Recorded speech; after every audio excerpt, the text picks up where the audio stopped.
So what is up, guys? Nick here, helping you to master your technology. Samsung Galaxy S21 Plus 3 months later. Now, first thing I want to talk about is, has the price on the S21 Plus come down? And the answer is yes. It's come down by 200 bucks. I'll leave a link to where you can pick it up down below. This one originally launched at $9.99. It can be found for $7.99 right now, and that's just in 3 months. I can only imagine in 6 to 9 it should be right around 600 bucks around that time. So definitely more worth it now than when it first launched at $1,000. So 3 months later, quick spec check. How have they held on? A 6.7 inch dynamic AMOLED display that is of the 1080p variety. We also do have a 64 megapixel triple camera on the rear. However, two of the other ones are not 64 megapixels. They are 12 megapixels on the other two. And we also do have 8 gigs of RAM in here, down from the 12 gigs of RAM that you will find in something like the S21 Ultra right here. That's why it's the Ultra phone. Also, this does have a Snapdragon 888 and a 4800 milliamp hour size battery inside the body. And I could tell you, I literally feel like I'm just using the baby brother to the Galaxy S21 Ultra, which, you know, I switched to a while back, and it's been one of my favorite phones ever launched, to be honest. So it's just slightly not as good as the S21 Ultra, but still a very good phone. It might even be better for certain people, especially if you like the flat type of phones. It's a little bit easier to manage just because of the size and dimensions. The Ultra just a little bit bigger. It's got the regular S21 camera, the traffic light camera I like to call it, because it just kind of looks that way. Let me know your thoughts overall if you've been using an S21 Plus for this amount of time since it came out, and what you think of the overall body. I gotta say, this body is just really clean, classy, especially in the Phantom Black. I just think it's a really good looking solid phone.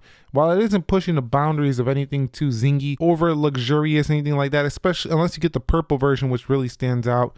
It definitely has a nice slab style design. Really do enjoy it, especially this back Gorilla Glass Victus on the rear. Just really clean. I really enjoyed too on the S21 Plus how Samsung decided to put, you know, no greasy glass around the side of these cameras. It stays super clean up there.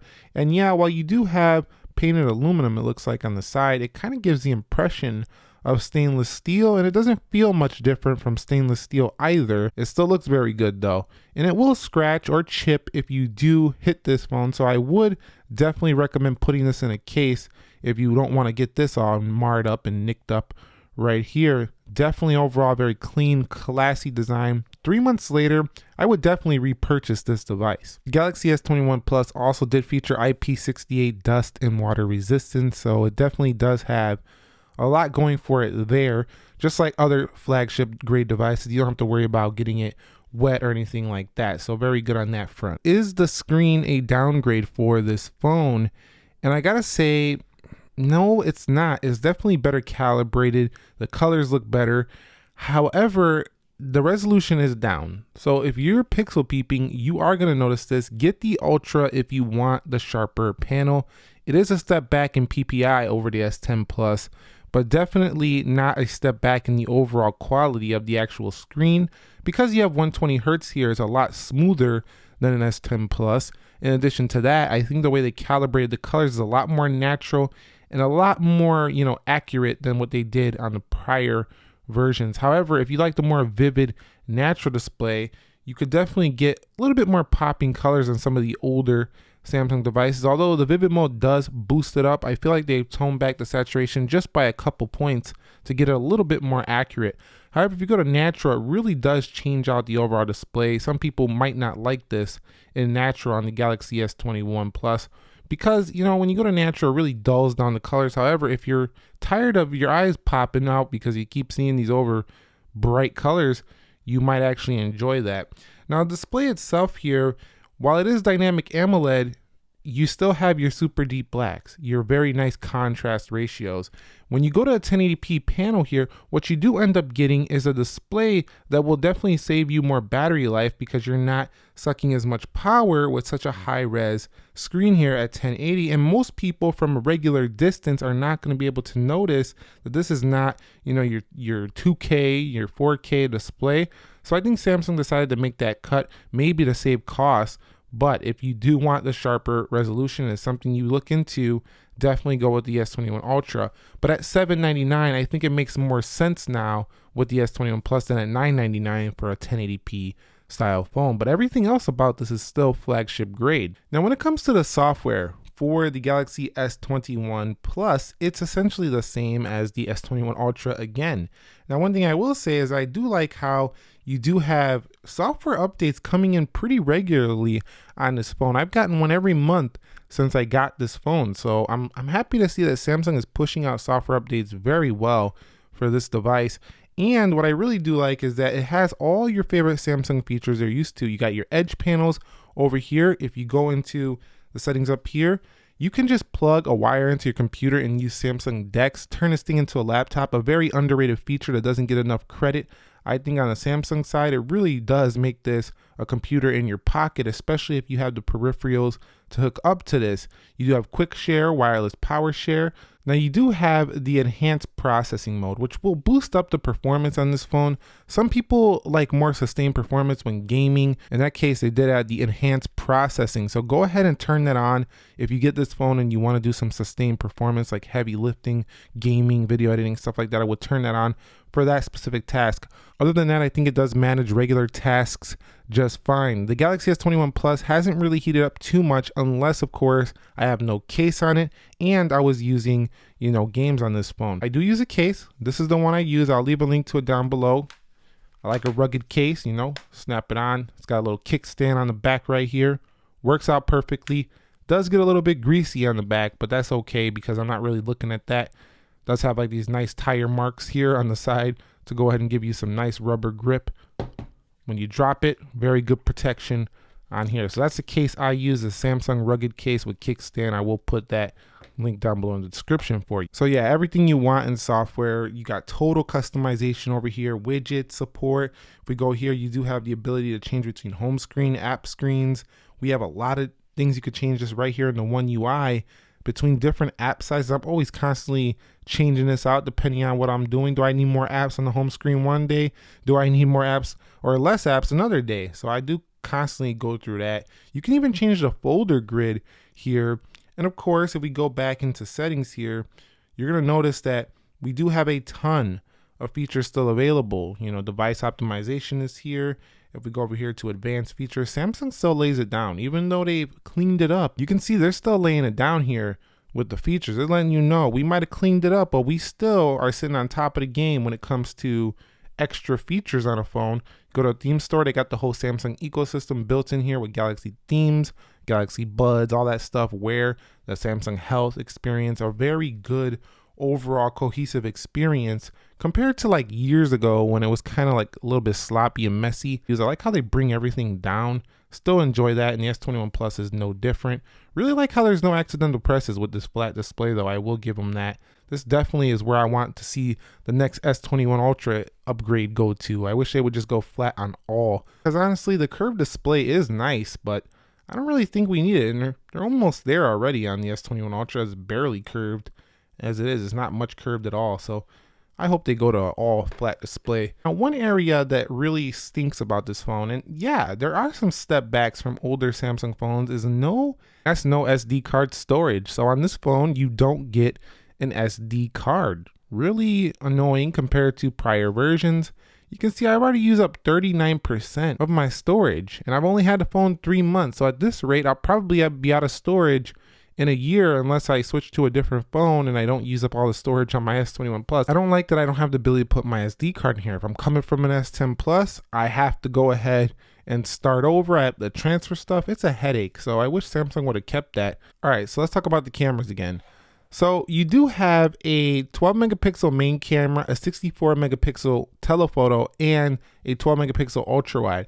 So mostly what you're going to be using, unless you're zooming, is a 12 megapixel cameras on here. And let me tell you, these cameras are amazing on this phone. We could back it out super wide. You can go up to 30x, and I found this is way more zoom than you'll ever need. So the S21 Ultra is definitely overkill unless you're really into telephoto photography. It's got to be very niche, like you really do that a lot. Honestly, if I'm using this, I don't miss my S21 Ultra at all in everyday life. I really do like the results you get out of this camera as well. And if we go over here to more, you are getting a ton of features that are also found in S21 Ultra, such as portrait video, hyperlapse, pro mode. If you go on here, even the director's view comes to the S21 Plus, allowing you to split the screens here on the phone. So really, it's pretty incredible cameras on board.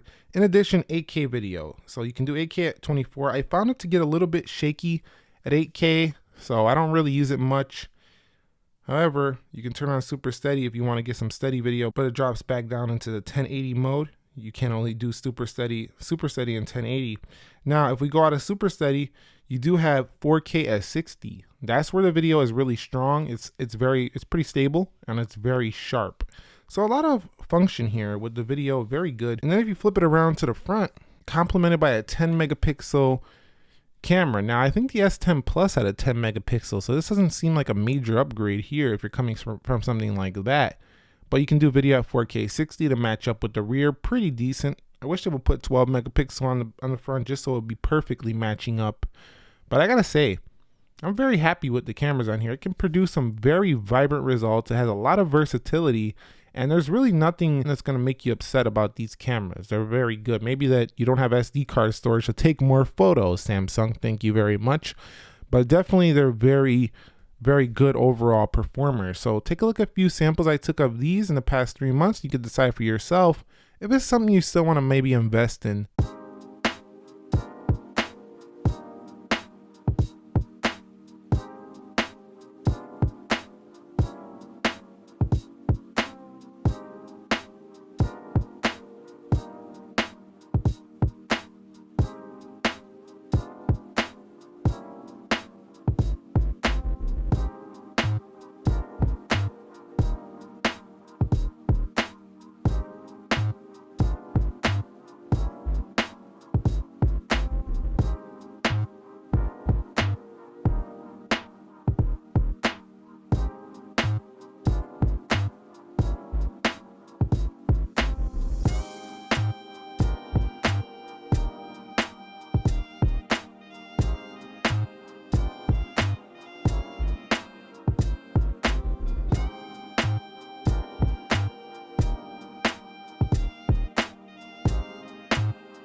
All right, so let's take a look at my S21 3 months later to get an idea of the audio. This phone for quite a bit lower than boost up devices out there. However, let's talk about how it's fared for me after these 3 months. Very clear, very loud dual speakers. So while you don't have a headphone jack like you might have had on your last Samsung phone, this one right here definitely gets the job done. Thing I forgot to mention, the flashlight on this phone is super bright. I don't want to blind you, but man, have I found at nighttime incredibly bright flashlight on this phone. In addition, if you want, you could tweak this to be even higher or lower of a flashlight, but at nighttime, you're gonna really love it. This thing is super bright, especially if you like to use your flashlight quite a bit on a phone and you found your last one not to be that bright. This one is incredibly bright. One area that I'm very happy with the S21 Plus after a few months is battery life. I easily make it through every time I use this phone every day. Man, this phone just easily makes it through the day. With the 4800 milliamp hour battery, 1080p display, the optimizations of One UI, the constant updates, it's doing very well. You will never be worried about getting through a day with battery. Now, you're not going to finish and be able to go into the next day unless you're a really light user. Standby is not the best I've ever seen, but I think most users who buy this phone are going to have no troubles making it through an entire day on this device. Now, if you're not maybe something's draining your battery life, or you're using the phone in a way that definitely is draining the battery life. Because for me, I'm kind of using this regularly and I'm getting an easy whole day. From 100 to 90, it still goes down a little bit faster than I would like, but after it gets under 90, it just starts sipping, and then you get through most of the day. On the topic of phone call quality, having 5G performance on here on board, in addition to that, having the phone calls being so sharp and clear is an amazing combination. You got the 5G, you got super crisp calling, the whole entire phone experience, reception is super strong on this phone with amazing overall, reception strength I found in my usage. And 3 months later with the fingerprint sensor, definitely doing very well. Very happy with that as well. This phone didn't have a heart rate monitor. Some people don't like that, but I do think the watches are better for this anyway, because they're on your wrist, constantly monitoring your heart anyway. However, it could be a step back for some of you. In conclusion, 3 months later, the price has come down. The phone hasn't gotten any worse, anything like that. There are better options out there if you want a higher resolution display. Let's put it that way. But I think if you want almost everything the S21 Ultra offers and you want it at a cheaper price, pick up the S21 Plus. It's so worth it, even right now. There's multiple colors you can get it in. And while it won't suit everybody, especially the most high-end user, spec crazy user that wants everything like me, I want every single spec to be the best. I'm gonna notice these things, but are you gonna really notice a few step backs? It depends on the type of user you are, the phone you're coming from. And I think overall, it's a pretty good option. Maybe you might want to wait till the price comes down even more. But believe me, even though this phone is not the highest res, it doesn't have the heart rate monitor, it lost the headphone jack, there are some step backs from something like an S10 Plus if you're coming from that. It offers a very fast CPU, a much upgraded software, a 120 Hz display, a flat display, no curves, none of that BS, so you can get your nice grip on, don't have accidental presses, incredible cameras, really good battery life. There's a lot of the core things that are met here that this phone meets up to and stands up to very well, which is why I think it's a very good overall option. So let me know your thoughts on the S21 Plus. Do you have one? Are you about to get one? Are you still on the fence? You got some more questions? Drop them down below in the comments. Thumbs up if you found this video helpful. And if you love this one, you might enjoy this video as well. Thank you very much for watching. Nick here. I will catch you all in the next episode. Be sure to be well, and peace.